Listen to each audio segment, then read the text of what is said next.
میرے مولا کرم ہو کرم، میرے مولا کرم ہو کرم۔ جسے نقصان اٹھانا نہیں آتا اسے نہیں معلوم فائدہ کس کو کہتے ہیں،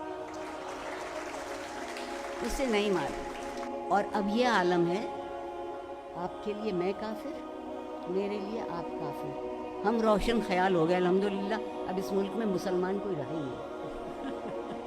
یہ کفر کی بات کہاں سے آئی ہے؟ ہر بات پہ کفر کا فتویٰ۔ اس کی بنیادی وجہ یہ ہے کہ ہم آپس میں ایک دوسرے سے وہ سوال پوچھتے ہیں جو خدا ہم سے پوچھے گا۔ ہم ایک دوسرے سے وہ سوال نہیں پوچھتے جو ہم پوچھ سکتے ہیں۔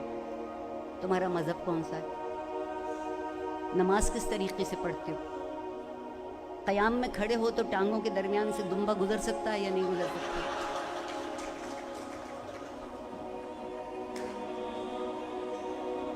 کوئی مجھ سے یہ بھی پوچھے عارفہ طبیعت ٹھیک ہے، گھر میں کوئی دوا لانے والا نہیں ہے، میں لا دوں؟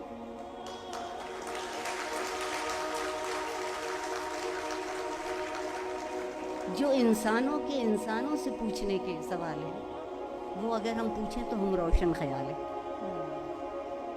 اور اگر ہم ایک دوسرے سے وہ سوال پوچھتے رہیں جو خدا ہم سے پوچھے گا تو ہم بہت اچھے ہیں۔ روشن خیالی ذہن کی پھپھوندی اتارنے کا نام ہے۔ روشن خیالی دل پہ سے ظلم کی کالک مٹانے کا نام ہے۔ ظلم سب سے بڑی، ہم ظلم سمجھتے ہیں وہ کسی کا گلا کاٹا تبھی ظلم ہوا، ایک چھوٹا سا جھوٹ بول دیا وہ بھی ظلم۔ اور مجھے عربی زبان کا یہ لفظ بہت اچھا لگتا ہے، اس کے معنی حد سے بڑھ جانا۔ تو ہم میں سے کون حد سے نہیں بڑھتا جب موقع ملتا ہے؟ تو ہم سب ظالم، ہم سب ظالم۔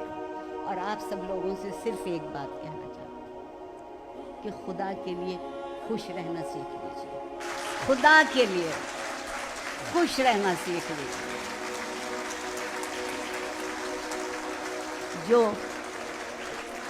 جو خوش ہوتا ہے وہ مطمئن ہوتا ہے، جو مطمئن ہوتا ہے وہ عمل کرتا ہے، جو عمل کرتا ہے وہ بامراد ہوتا ہے، اور جو بامراد ہوتا ہے وہ سرخرو ہوتا ہے۔ بہت شکریہ۔